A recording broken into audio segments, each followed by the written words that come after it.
Hello and welcome everyone. We are your hosts, Vaida and Carl from Digital Ship, and in today's webinar, we present you maritime cybersecurity, more specifically 80-20 rules, strategies for an attack, and improving training. You will hear three real-life approaches to tackle cybersecurity from our guest speakers, and I'm happy to introduce you to them. Pavlos Gerardos, IT Infrastructure Supervisor and Information Security Officer at Tenamaris Ship Management. Konstantinos Sakelakos is IT Manager at Navarone.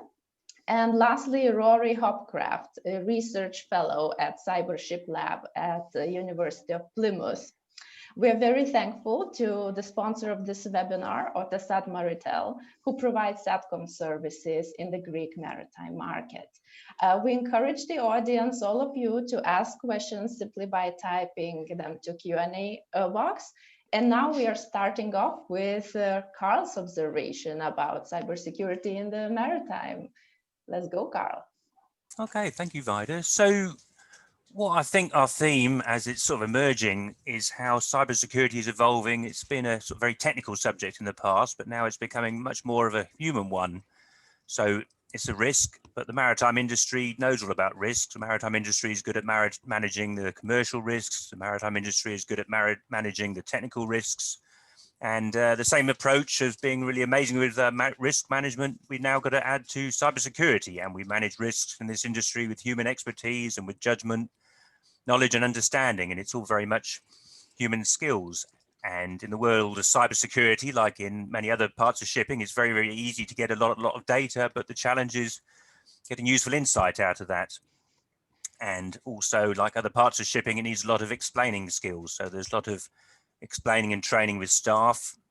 People say most of the breaches are due to mishandling by a person, and we're going to hear about studies that show that people are 3 times likelier to click on a phishing link and hand over credentials when they're working at home than working in the office, perhaps because people's guards are lower. So that's something very scary to think about. We've also got to do a lot of explaining to senior management who may or may not have a good understanding of technical skills.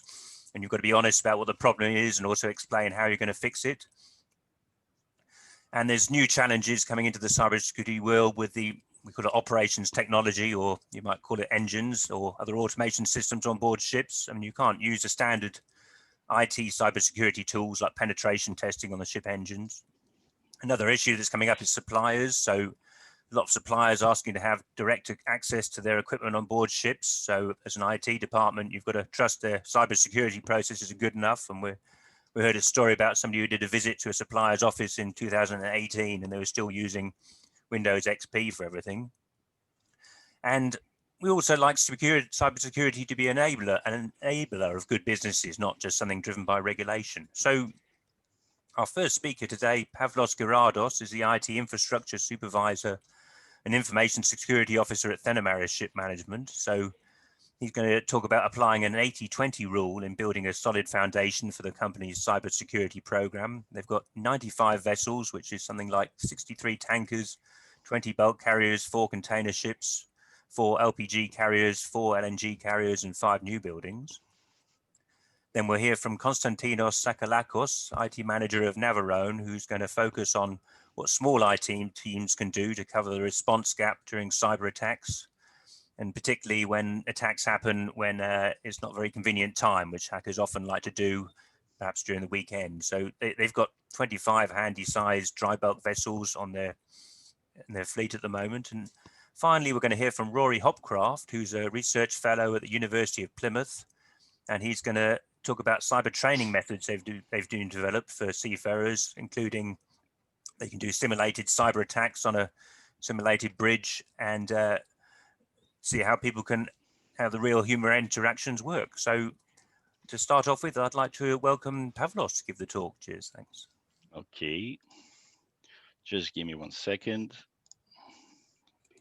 In a moment. So can you see me now? Yep. Okay, so thanks a lot for the introduction, Carl and Vaida. Good morning, everyone. It's a pleasure being here with you today. My name is Pavlos Gerardos. As already stated, I'm the IT Infrastructure Supervisor and the Information Security Officer of Tenamaris Ship Management. And today's brief presentation will discuss the 80-20 rule and how this can be implemented in cybersecurity in our industry. A brief introduction about ThenoMars for those of you who are not aware of the company. It was founded back in 1972. Currently consists of ThenoMars, which provides the management of the fleet of tankers, ThenoMars Combulk, managing the container ships and bulk carriers, and ThenoMars LNG for the LNG and LPG fleet. The total number of of vessels currently under management is 95. There's a pool of more than 3,000 seafarers worldwide, and more than 300 people who are employed in our headquarters in Athens. Now, without further ado, let's talk security. And I'd like to start with some statistics, some numbers. These are information that has been collected during 2020 from several information security organizations, reports that have been published, which I think clearly depict why cybersecurity has seen that much of an interest within the last few years. Of course, 2020 was an extraordinary year. Lots of things that weren't expected happened. But the most important part is we see that there's tremendous increase both in risks as well as disruptions. So it's not just some numbers it's not what is monitored. There are in fact cases which cause business disruption. And of course, this also had there were also incidents related to the shipping industry. I won't delve into specific details. You can see them for yourself, because seeing is believing. But what is important, at least to my perspective, from this list, from this information, is that cybersecurity should be considered as a business enabler. First and foremost, as we've already seen, it minimizes disruptions. If you're prepared, you're ready to respond. If you're prepared, you allow yourself to respond faster and recover faster. Apart from that, cybersecurity improves the confidence in adopting new technologies and the company's agility. Reports also can verify that the transition to new technologies like cloud or work from home procedures were much more easily and faster implemented in companies where cybersecurity was already in place. Security also improves the corporate reputation and trust, because demonstrating interest in security improves the engagement and confidence of people. It's nice to talk security. And last but not least, if you do the rest, you will also cover the compliance. The shipping industry is heavily regulated. It's not something new. It's just new regulations on top of all the other stuff that need to be tackled in regards to security, in cybersecurity. So we got the IMO 2021, and we've seen in the last couple of years, TMSA version 3 or VIQ number 7, and non-industry regulations like the EU GDPR regulation in regards to privacy and the NIS directive for critical infrastructure. It is my firm belief that cybersecurity is therefore that you could equate that to digitalization done right. Everybody likes digitalization, but the thing is, it needs to be done correctly, with security by design and by default. The thing is, we've been hearing a lot of buzzwords, lots of initiatives, lots of new technologies. It's pretty chaotic. The thing is, where should someone start from if he wants to establish a solid cybersecurity program? I think that a good idea would be to follow the 80-20 rule. The 80-20 rule, or the Pareto rule or principle, states that 80% of consequences come from 20% of causes. That can also be read like not all risks are equally harmful and not all measures are equally helpful. Regarding risks and measures, there's one thing in common. They both relate to technology, processes, and people, but they also have one major difference.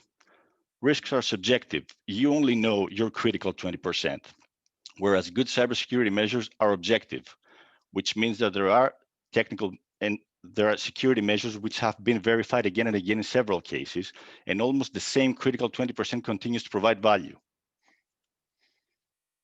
So what are these good cybersecurity measures that you can follow? First of all, they relate, as already stated, to all three dimensions. It's technology, processes, and people. They form the basis of a solid cybersecurity program. They remain useful as the cybersecurity, the cyber maturity level of the company evolves, because you build on top of them. And most of them are cost effective, not all of them, but most of them. It's what we consider here, at least in Terra Maris, to say the no regret actions. First of all, technology. Modernize your security equipment, your firewalls, the next generation firewalls, your antivirus, your endpoints, EDR, XDR, you name it. Make sure that it's modernized. Modern threats require modern controls, whether we like it or not. Update and patch regularly, not only the operating system, but the applications as well. Not only your workstations and laptop, but your servers as well. All systems need to be updated. Segment your networks, whether it's business or crew or guests, whether we're talking about office or vessel, whether it's IT or OT. Make sure that you properly segment your network and traffic. Email remains king, so make sure that you deploy solid email protection against malware, phishing, impersonation, you name it, mail has it.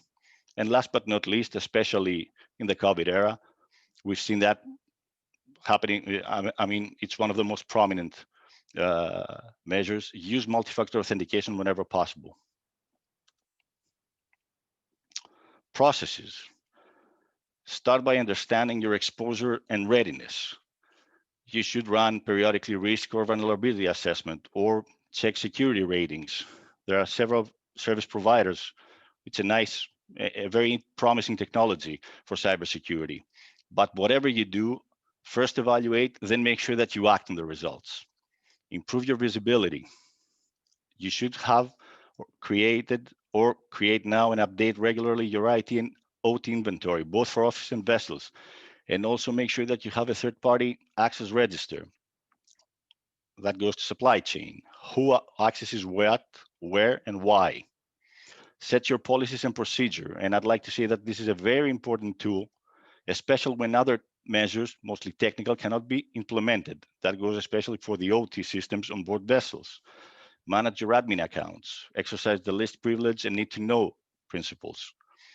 And very, very important special reference on your response and recovery plans. Your incident response and your backup plan should be solid, should be tested, should be verified. Last but not least, standardize and automate.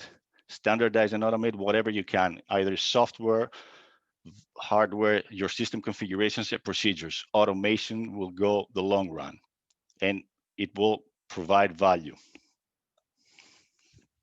As for people, make sure that you define roles and responsibilities, both for shore and ship. You need to have proper contacts, people who are responsible about cybersecurity. Educate your people continuously, both your office employees and your seafarers. And by education, we mean training or awareness sessions or familiarization briefings for seafarers, or campaigns, and make sure that you communicate regularly the updated policies and procedures. Also communicate, talk security with your partners and suppliers, the supply chain. And this goes also for the active as well as prospective partners. Security is something that needs to be tackled. It's good to raise questions. Last but not least, don't forget the physical security. You need to have proper ventilation, proper power supplies, and all fire detection mechanism, whatever is related to physical security. There's no magic here, it's just knowledge. You have to work on all three dimensions. They're equally important, but as an asterisk, people remember that are unpredictable. You need to find your risks, but also do your homework. And remember that you should always follow best practices and standards there. Thank you very much. Well, thank you. There's this word transparency has been coming up in our last two webinars, I think, even though they're on different areas of shipping IT, where that sort of pretty much sums up, I think, what that was about. So I'd like to welcome now Konstantinos Sakalakos, who's the IT manager of Navarone, and one of the themes is what small IT teams can do to cover the response gap during cyber attacks. So I'd like to welcome Konstantinos. Cheers. Thank you, Carl. Good morning, everyone. Happy New Year. We haven't spoke with a lot of people here. Excuse me about the head, looks like a little bit like a Bee Gees in the morning. It's like the entry of my presentation, but you know, some of us have to come still to the office. So I will start now my presentation. From my part, I will speak a bit more top tier about some challenges, considerations, and all the things that are guided below. So, for those who haven't spoken with me, Navarone has been around from 1971. At present time, we have 25 owned and managed dry bulk collieries. We have some expertise in Canada Lakes, some very rough areas up north.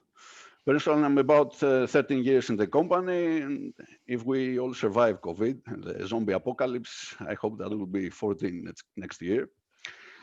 So let's get on with our.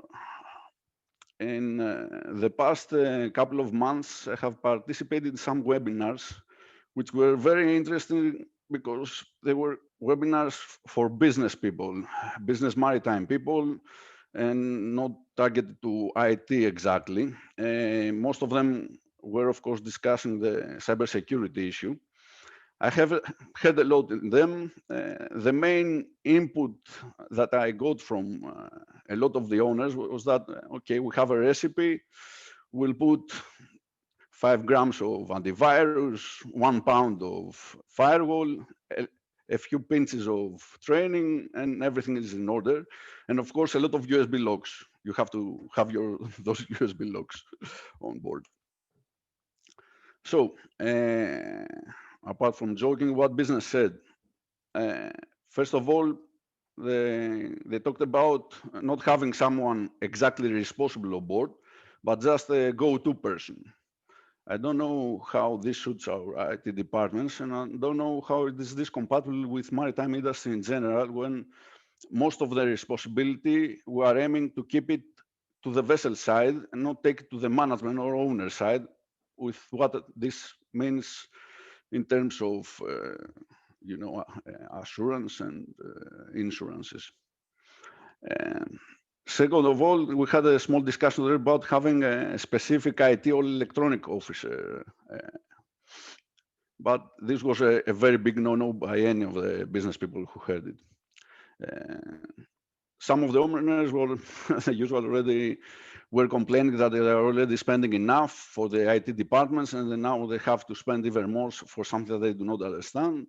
Or it's just a couple of simple things that they already know, and just a problem of the lower units to be informed and trained by the IT department, just do 1, 2 things about the email.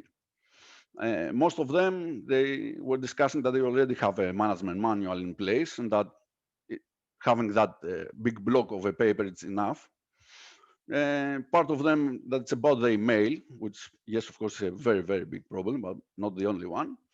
And a very interesting thing is that many of them were discussing about how to train people, and especially IT departments. So, business side, they got something right.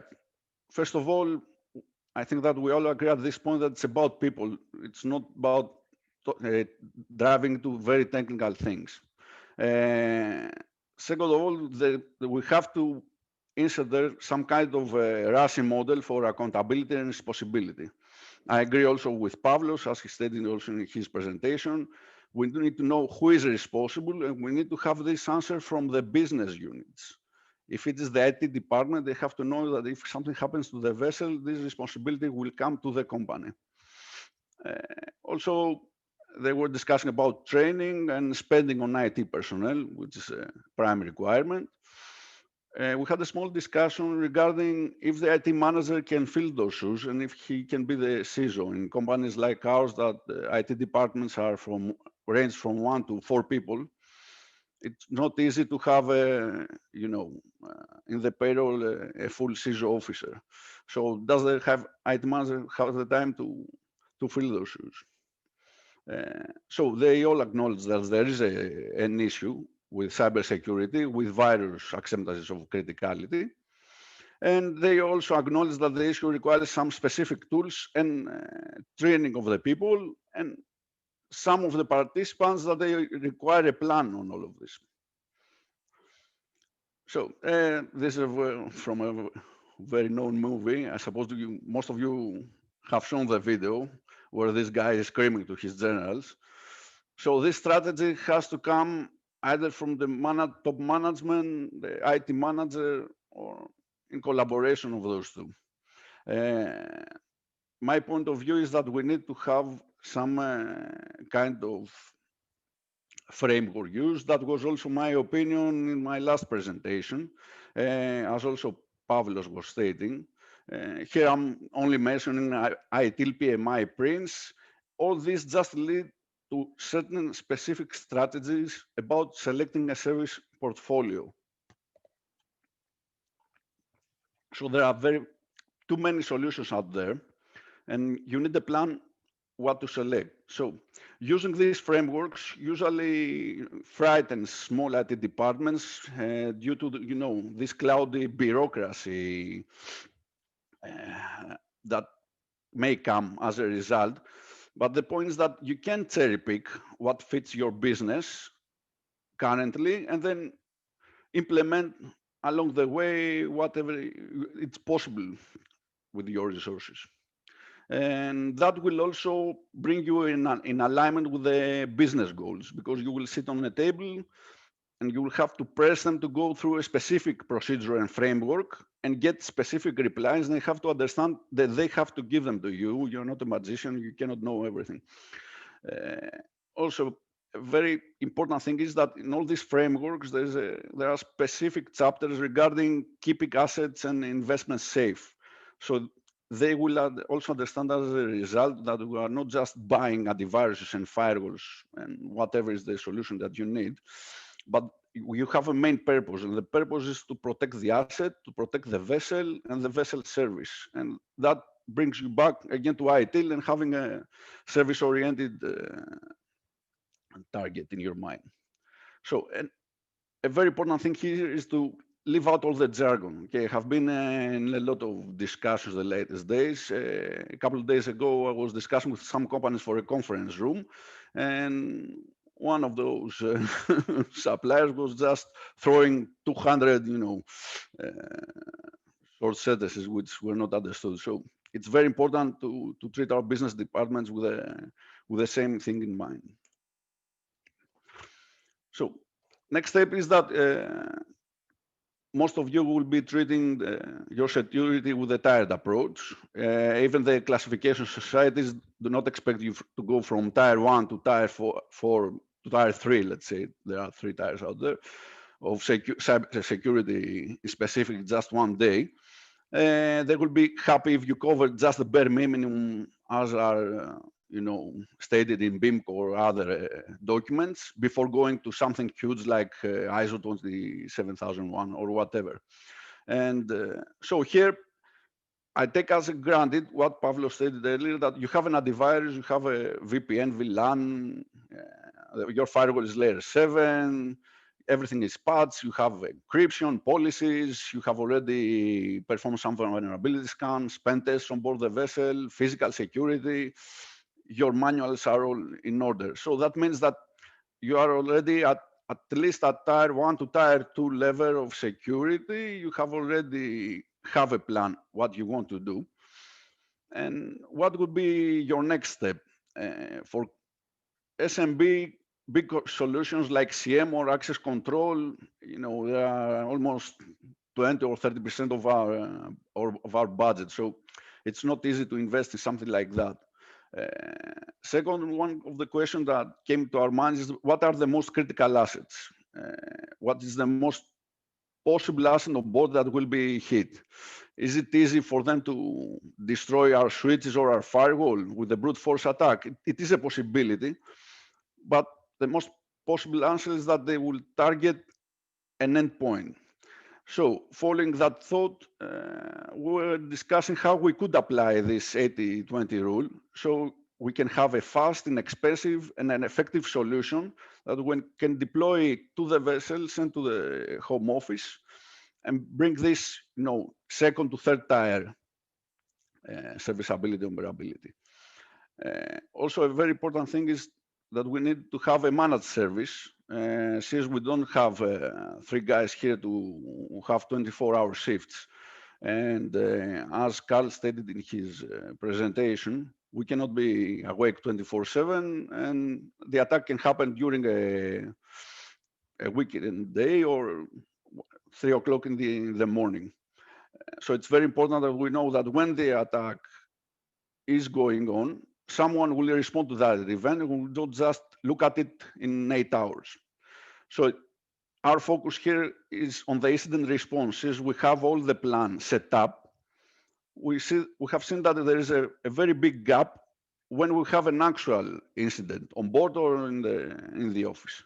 Also, we needed a solution that could possibly work offline in case we have whatever damage in the communication systems, or the whole solution could work without any connection to the home office.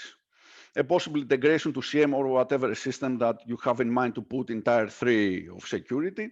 And also a very important thing, to have actual security. This is also a thing that was discussed during those web conferences. And most of the people were focusing on the manuals and not on the actual problem and having actual security on board the vessel.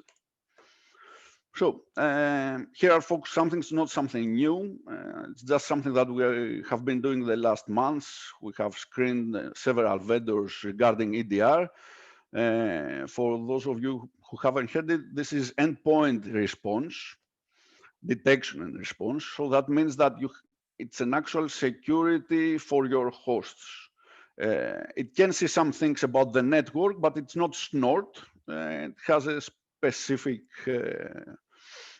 function. So we have tried almost any vendor in the market. Our requirements with this tool was to have full visibility and transparency. We need to see exactly who was performing the execution of whatever program in a machine, who was the actual user, and to have a full traceability and forensics in case something was happening there, in order for us to be able to intervene. Most of the time, it's very easy for a very big department where they have a CISO officer to be looking at this 24/7, but for smaller departments like ours, we need to have this, easy information that we can understand, that we don't have to run an Nmap or whatever other tool in order to reach into a conclusion. So we need to have some actionable information. We need to have a platform that could give us remote control, execution, and even isolation of the endpoint. In this case, we could segment it and contain if we have any affected resources on board. Also, a critical requirement must be lightweight, require very few megabytes of memory and the least possible of CPU and IOPS. Preferably not having any hardware on board. In all these solutions that are offered, our usual headache is that we have to launch a project that will be completed in the next 1.5 years. And during that period, we don't have actual security in the vessels that are not already completed, and that it will also remotely deployed without having any attendances.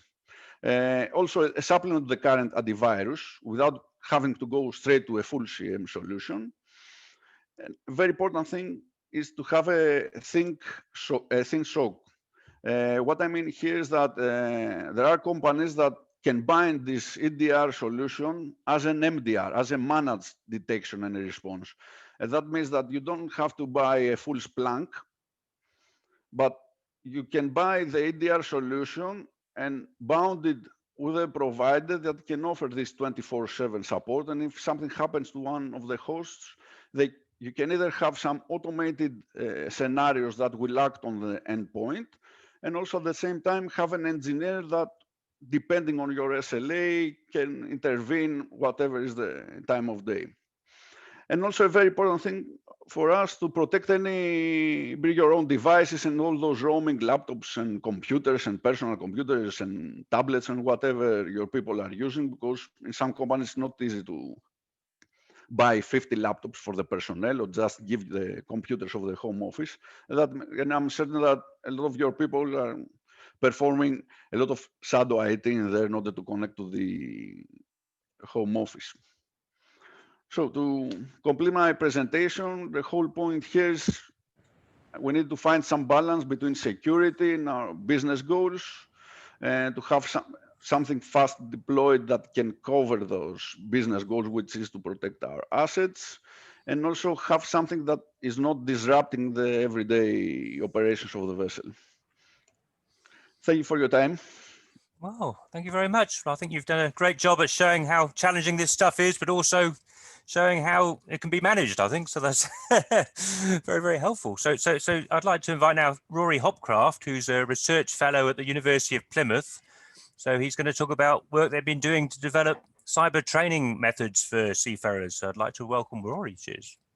Good morning. Thank you for the introduction. I'm Rory. I'm a researcher at the University of Plymouth, working within the Maritime Cyber Threats Research Group, doing some work with the Cybership Lab currently. So today I'm just going to talk to you about sort of cybersecurity training for seafarers and sort of introduce some of the work that Plymouth is starting to do and will continue to do over the coming years, sort of to improve sort of some of the techniques that we're using to train in cybersecurity awareness. As both my colleagues before me have said, that people are a big part of managing cyber risk.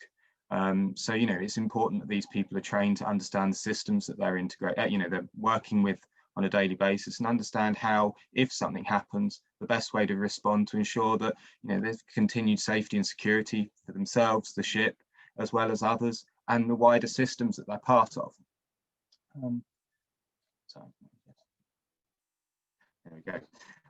So as such, there are no explicit cybersecurity training requirements currently coming out of the International Maritime Organization. I know there are discussions occurring, and in the future we expect to see some requirements coming, minimum competencies that seafarers will need to live up to in regards to cybersecurity.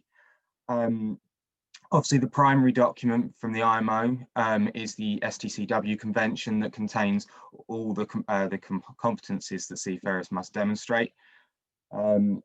So again, this really outlines that seafarers have got to be qualified for the roles that they're actually doing, and also have the skills necessary to be able to carry out those roles safely. The MSC resolution that introduced cyber security into risk management, or cyber risk management, into the ISM code, really does explicitly mention that there should be a continual improvement for safety management skills. So in this sense, the IMO are telling you that actually we really need to be thinking about what skills, digital skills, seafarers need to ensure the continued safety of operations. So the ISM code itself states that an SMS should contain the instructions and procedures to ensure the safe operation of a ship, both during normal times, so your general day-to-day operations, as well as in an emergency. So how do you respond, if something was to occur? And you can quite easily sit there and go, well, actually, if crew weren't trained, how could they follow the instructions and the procedures laid out in their SMS? If they don't know how, if they're not trained to do so.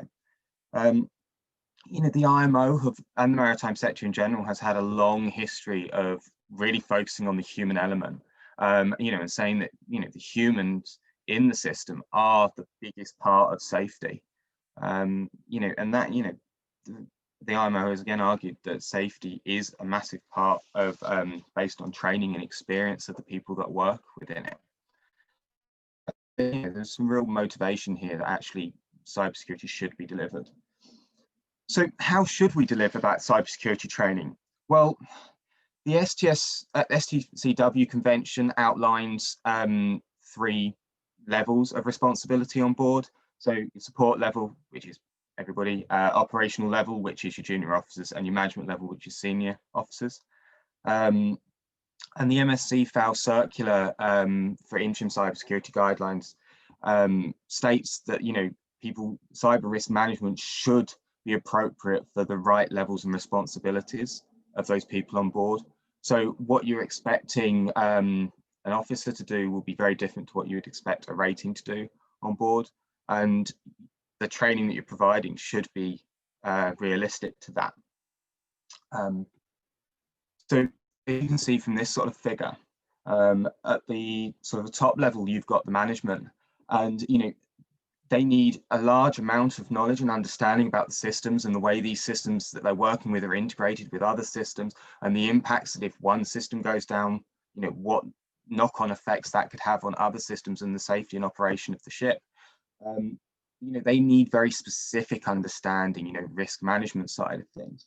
You move down to operational level, where they need to understand the systems that are within their area of responsibility. So on the bridge, it's the bridge sort of equipment, in the engine room, the engine equipment.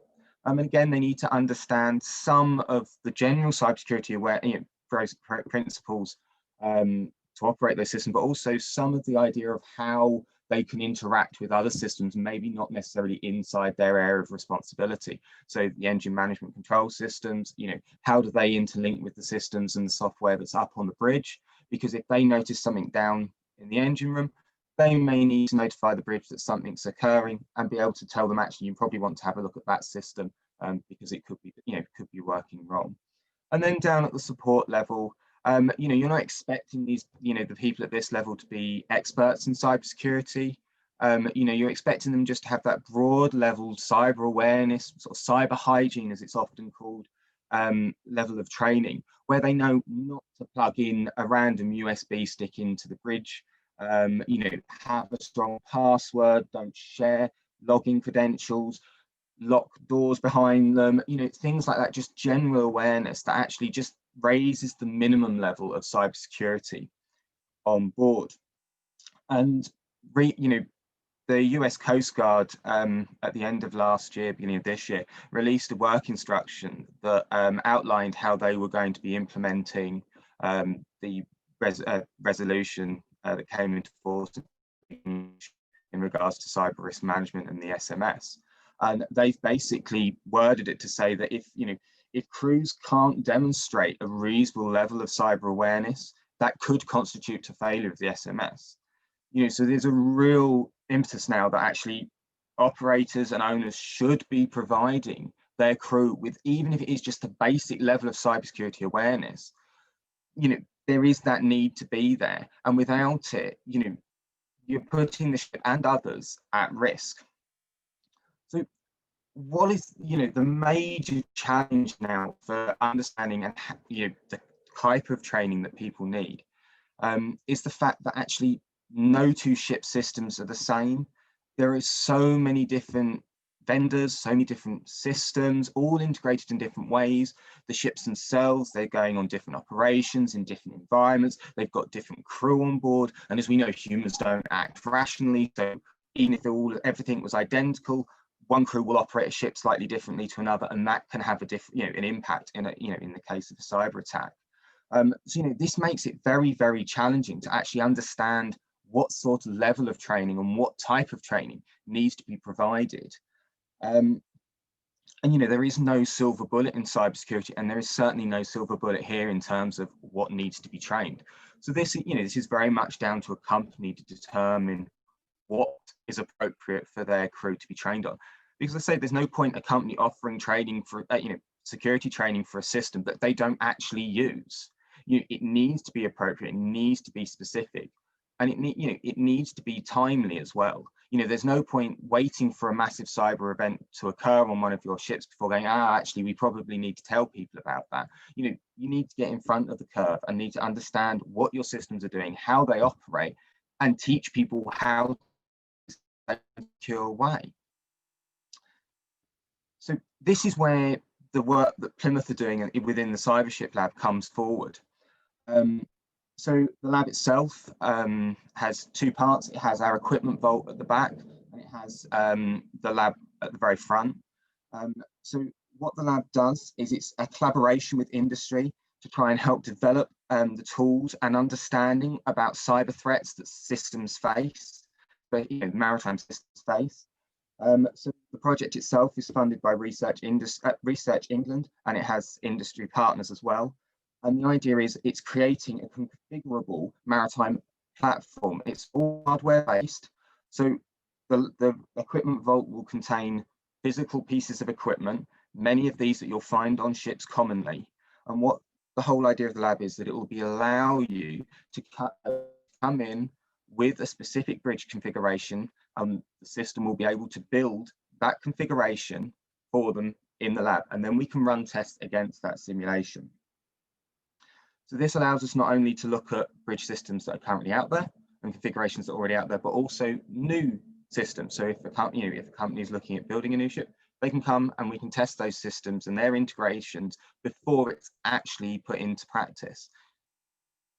So how does the lab fit in the sort of Plymouth ecosystem, as we call it? So the lab is just one small part of what facilities that the research group has got. So I'm just only going to briefly introduce, obviously, the Cyber Ship Lab, our ship simulators, the cyber range here at Plymouth, and also the Plymouth Smart Sound. And all these four elements all work together to help provide a new way of training people to understand and develop their understanding of the risks that they face and the system, the risks their systems face. So come to the lab and say, look, we've got this configuration, we want you to test it. So through the software, we'll be able to link all these pieces of hardware in the vault together to give you an identical configuration. We'll then be able to run tests against it, analysis against it, and give you a broad level threat report. This threat report can then be used to help learn and develop those systems.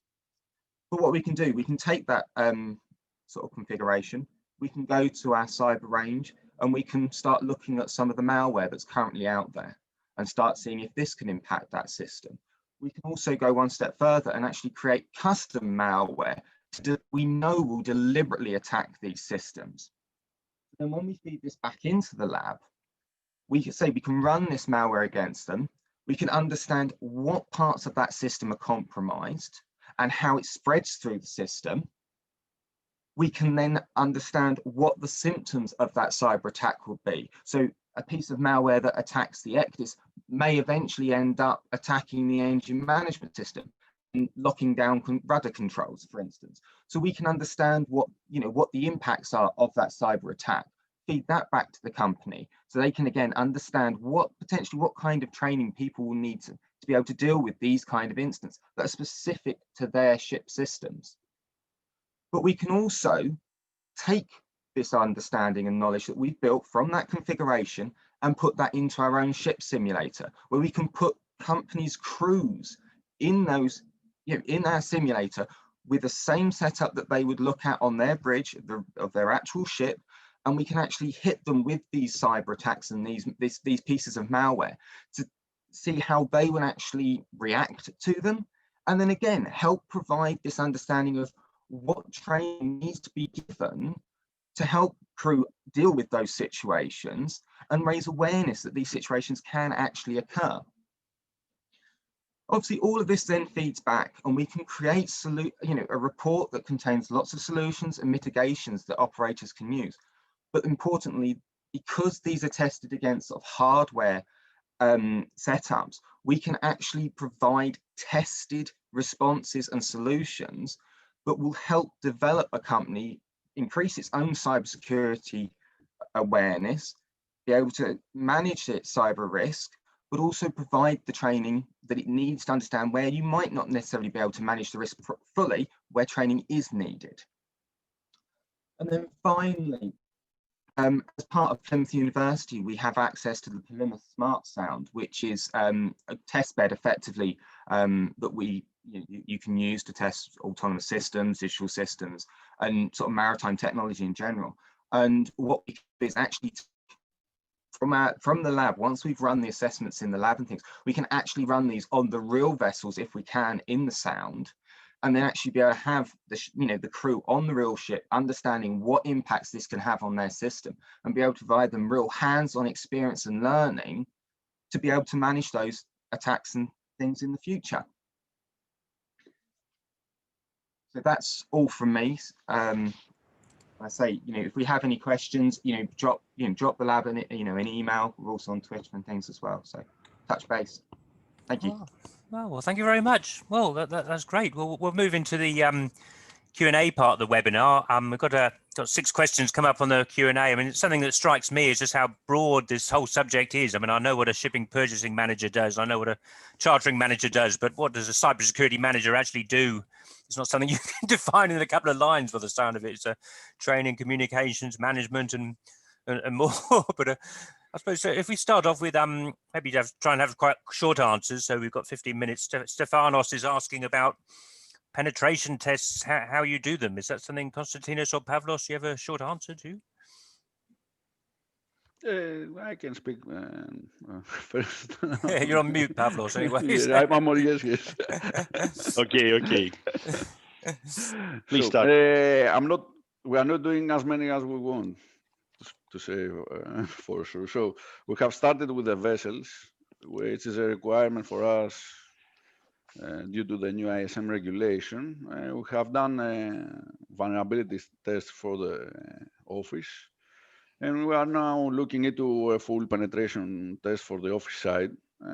I would say that we will include everything. I don't think that excluding something like the databases or the email has any sense for me, apart from the very important thing that in shipping we don't have, most of our companies don't have Outlook or installations of those kind of software. We have those dedicated black box or whatever programs.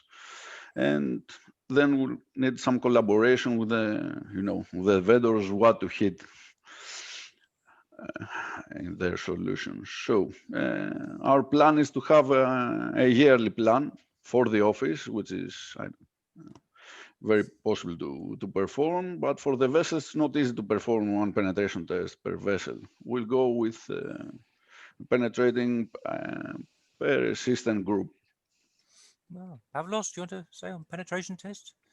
Regarding penetration tests, at least from our perspective, we've been running vulnerability assessments mainly since 2016, both on vessels as well as the office. The initial plan was to run a test at least once every couple of years, but due to the newest developments, we're planning on switching to an annual test. Vulnerability assessment might be the case for the office infrastructure, but when we're talking about vessels, we're definitely talking about just vulnerability assessment, not penetration testing. Penetration testing only for the office. Okay, nothing intrusive. Oh, okay. So 2 questions for Rory next. Federico wants to know how you can you submit a bridge configuration to be tested in your lab, and is this long link here? Is that your group? Is a short answer? So for the extracting the lab bridge configurations for the lab, we're relying on company stakeholders that want their systems tested to come forward to us and give us an idea of what systems they're using on board. So then we can create the configuration in the lab. So we're starting to build up a library of, we're interested in building up this library of different configurations so we can start to see what's common, what's unique, and then, obviously in time we'll build up a good sort of source of those. Yes, Plymouth University do offer a cybersecurity awareness course.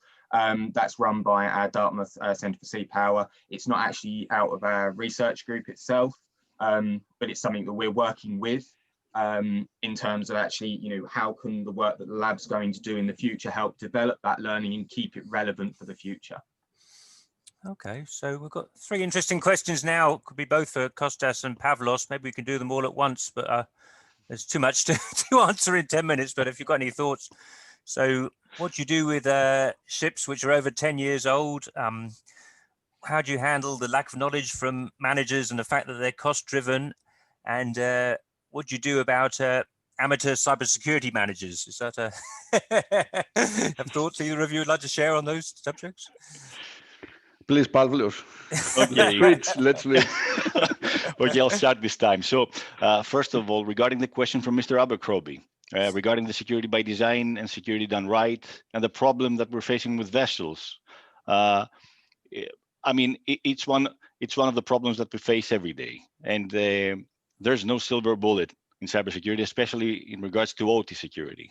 You don't expect to solve solutions about problems that started some 10 or 15 years ago. And of course, when we're talking about OT systems especially, you can't just interfere technical equipment which is not class approved, and it goes all the way. That's why what we're saying and what we're trying to work on is mitigate the risks before reaching the OT systems. What we're seeing right now, we all know that we're talking about real-time connectivity of OT systems with Azure. That means that we've got systems that interact with the real world, connecting through typical IT infrastructure, SATCOMs, switches, routers, firewalls. What we're doing is, as I've already said, we don't expect to interfere with the OT system. We're trying to find where the endpoint of OT system is and work from that point onwards onto the shore. So we try to standardize, as I said, and automate. Do your job, find specific standardized equipment. It allows you to manage and operate your solutions easier. And then a very important tool, as already stated, is the policies and procedures. When you're not able to use technical measures, policies and procedures are your friend. They're not less acceptable. They're not less useful. They're very, very strong tools in order to enforce the policies and the strategy that you have set for cybersecurity. I hope that clarifies our position. Kostas, do you want to share any thoughts on this? Yes, I speak mainly for the old ships and what to do about, managers who don't want to work with you. First of all, it's everything about trust. Okay, it's easy for me to say something like this. Okay, it's, but I'm 13 years in this company, so I suspect that maybe the person who asked it, also a lot of my colleagues, maybe 1, 2, 3, or 3 years, they might have other senior members between the ship owners. So there are a lot of structures out there. It's not easy to build trust and convince someone to put his money into something. But first of all, you have to get them involved. There are, as I told in my presentation, there are countless webinars regarding business people. From all sorts of organizations where management is already a member. So first of all, try to convince them to take part in one of them. When they will speak with other ship owners, they will see that there is an issue, that their own peers have understood that there is a problem, and that they are already doing something, and they in turn have to do something. If it's the bare minimum, it's their decision, but at least they have to start by acknowledging the problem and acknowledging your proposition to the company. Also, as in my presentation, try to focus on the business side. Okay, don't speak about firewalls or solutions or whatever. You are bringing this subject into the center because it is a problem, and it's about protecting the vessel and their asset. It doesn't matter if it's 5 years old, if it's a new build. If it's a new build, okay, you can put whatever new system is out there. It's very easy to get a budget for that. But start with a bare minimum. Okay, they have to do something about it. Wow, yeah, I guess three questions about training. So training the crew members, training the managers, changing the IT man, training the security managers. I guess that's a very big subject. There's an interesting question from Vasilis here for Pavlos about visibility. So he's asking, is it most important for you to have visibility about the processes and procedures and if people are following them, or visibility about the systems? I mean, I guess the answer has to be both of those, but I don't know if you have any thoughts you'd like to give on that one. At least my perspective is security supports the business. You need to have visibility on the business, first of all. You need to understand the risks, as I've already said. You need to understand where you stand, what's the risks, what might go wrong, and how that might affect you. So you build your procedures and your processes and your technical measures based on the risk appetite. Okay, so from that point on, I mean, I need to see the question once again. I'm sorry. Oh, I don't know if that covers, but I think that, you know, the most important part for me is not just 1 second. I'm trying to find the question once It's in again. the answered panel. I moved it across, but it's asking about what's most important for you to be able to see. Is it the systems or the people, what the people are doing? Okay, the thing is, visibility is important because first of all, it allows you to understand. It allows you to understand what you need to protect, how that specific asset interconnects with the environment. Okay, and that allows you to have faster response and recovery in case of some incidents. But I mean, I wouldn't say, yeah, I do believe visibility in general is very important. Okay, but I wouldn't say, I would find a balance between the processes and the systems on board on the security aspect. I mean, I don't know if if I clarify the answer to that perspective, if that's okay, but in general, I don't know. Konstantine, any thoughts? About the visibility? Yeah. Most important part of this, I think, isn't it? You know, the purpose of the solution I was presenting is to have this visibility regarding the systems. Okay, for the systems, a self-answered question. Okay, if you don't have visibility, you will spend 2 or 3 days just going over the case that you have there, the error, and until you find out what is happening, you already will be losing half of your infrastructure. Visibility about the people. Okay, this is a very big discussion about the crew members. Okay, because in the office side, it's easy to have policies and campaigns and things like that, and you are on top of them. You see them every other day. We have to remember that we are talking about shipping, and what a great disparity that I have seen in a lot of solutions that people are coming to us with products that are for other business areas, but they don't understand that every 5-6 months, those people on board will go. They have a couple of months to familiarize with the vessel. They have a lot of critical operations that they have to perform on board. We have turned the vessel to small secretarial departments with 100 forms and whatever daily. And on top of all of that, we want to give them something about, okay, we have to train them about cybersecurity, but it's not easy to have the visibility or the accountability or the responsibility on board. And if you have an incident that was sourced 7 months ago because someone used a USB stick, most probably that person won't be on board. So, okay, you will inform the crew, train them again, but visibility on the crew side, I think that it needs a full plan. And you have to follow it up during their time off. It's not easy to convince the seamen to participate in seminars and whatever when they are on the shore side. Well, okay. We were aiming to finish at 11, but maybe if you have any last thoughts, it's an interesting question from Stevanos. Are you concerned about modern IoT devices? Do they have less security than the old ones, or are they a threat for existing infrastructure? Is that something Kostas or Pavlos, do you have any thoughts about? I don't know, but it's another question about what do you think is the safest operating system for running on IoT, Windows or Linux? Is that something you've another big question that we only got one or 2 minutes to answer? But... Do we have a choice? We can select what operation system to put there. Because if I could, yes, I would put a Linux, but I don't think that there is a choice. Yeah. So yes, sorry, Pavlos, I'm taking. Yes, please. Okay, please. So Linux is not 100% fail-proof. Okay. Pavlos, as a more systems guy, can delve more into it, but I don't think that the question is regarding Windows or Linux. If you have to select between 2 systems and the one is a Linux, it would be one of the requirements, but not the only one for selecting a vendor. So if they are safer from the older one, I haven't, to speak the truth, I haven't compared the old ones. What I have seen is that all those patches are out there. They are fairly accessible by everyone. So regarding hackers, I think not many things have changed. Maybe they have integrated some security protocols into the solutions, but still they have,